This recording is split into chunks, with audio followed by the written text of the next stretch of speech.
நம்ம first day lucky winner கிவ்அவேவோட lucky winner பார்க்க போறோம். அது யார் செலக்ட் பண்றாங்க பாத்தீங்கன்னா நம்ம மந்திரி சில்க்ஸோட முக்கியமான யூடியூப் செலிபிரிட்டி அவங்க தான் செலக்ட் பண்ண போறாங்க. அது லக்கி வின்னர் யாருன்னு பார்த்தா வாங்க. அது என்னன்னு படினே. அந்த லக்கி வின்னர் யாருன்னு பார்த்தீங்கன்னா ரதி தேவி 6584 அவங்க தான் வந்து நம்ம கிவ்அவேவோட லக்கி வின்னர். ஃபர்ஸ்ட் டேவோட லக்கி வின்னர்.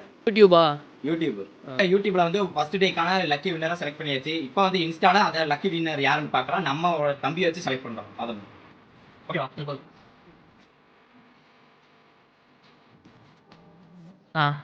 அப்படியே பாருங்க கையெடு. இந்த லக்கி வின்னர் யாருன்னு பார்த்தீங்கன்னா அமுதா 19971 அவங்க தான் அந்த லக்கி வின்னர். ஃபர்ஸ்ட் டேக்கான ரெண்டாவது lucky winner. Giveaway lucky winner first டேக்கான லக்கி வின்னரோட நேம் நாங்க சொல்ல போறோம். யூடியூப்ல ரதி தேவி, இன்ஸ்டால வந்து அமுதாங்கிறவங்க 2 பேர் செலக்ட் ஆயிருக்காங்க. இந்த 2 பேருக்குமே லக்கி பிரைஸ் என்னன்னு பார்த்தீங்கன்னா 500க்கு ஃப்ரீ பர்ச்சேஸ் கொடுக்க போறோம். இந்த கிவ்அவே வின்னர் வந்து 2 பேர். அதே போல இன்னைக்கு மதியம் 1 மணிக்கு வீடியோ அப்லோட் பண்ணிடுவோம். மறக்காம உங்களோட லைக் கமெண்ட் போட்டுருங்க. தொடர்ந்து ஃபாலோ பண்ணுங்க. அப்படியே நம்ம இன்ஸ்டாகிராமையும் ஃபாலோ பண்ணுங்க.